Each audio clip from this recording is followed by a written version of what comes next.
What's up, everybody? In today's video, I want to talk about why the Squiddy Bee and the Squiddy series sucks. Not actually why it sucks, but why it's a bad flipper. So it's the way I'm wording it, obviously, just to make it more interesting, but it's not the best flipper compared to other knives like just regular aluminum balisongs that are, what in the world am I doing? That are just weighted well, tuned better. Compared to these, I really don't know what I'm doing right now. Compared to these, it's just not as good technically. From like a technical standpoint, it's just not as good. But it is a lot of fun, and I would not ever get rid of mine because I love mine. With how light it is, and on this one, on the Squiddy Bee, the balance is pretty neutral. But I've heard on this Squiddy, the regular Squiddy, the white one, is more handle biased, and the Squiddy Bee is a bit more neutral.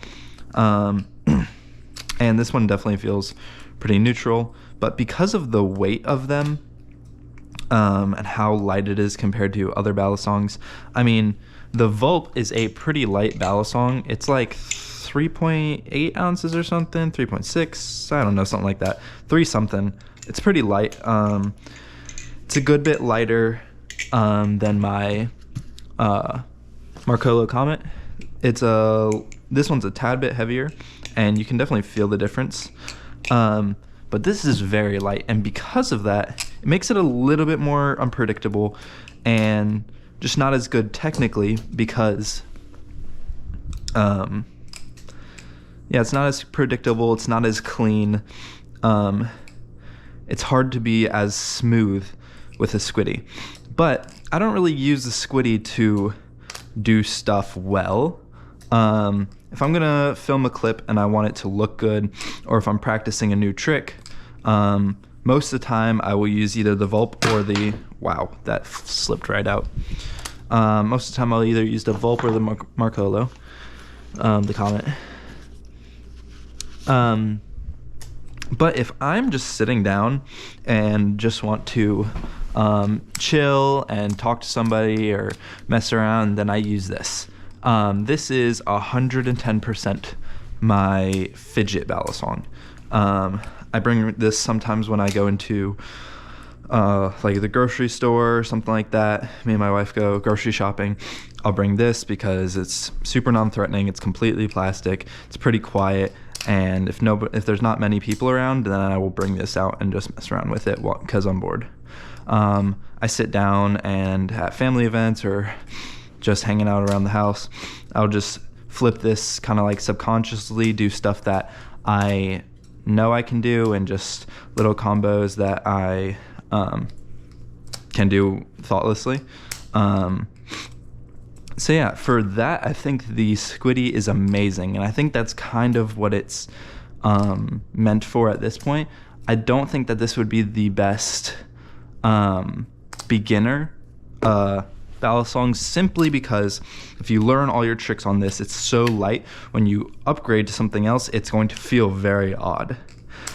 Because of that, and just the smoothness and the feel of it, it's not quite as smooth as some other stuff because of the way it makes your imperfections a little bit more noticeable. So if you really want to focus on having smooth flips, I guess this would be pretty good for that. But you can do that just as fine as on a regular balisong. So that's why I think the Squiddy is not the best flipper technically, but is a lot of fun. So yeah. Still can't do scissors. Just started learning those pretty recently and trying to get the timing for the catch on that. And I've not, oh my gosh, hit my camera.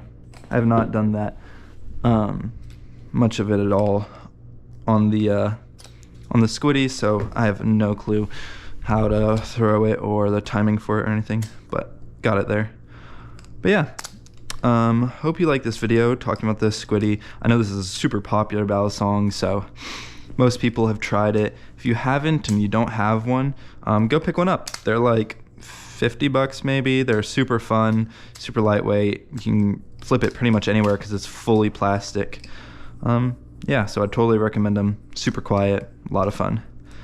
But yeah, that's about it. And yeah, I will see you guys in another video. Peace.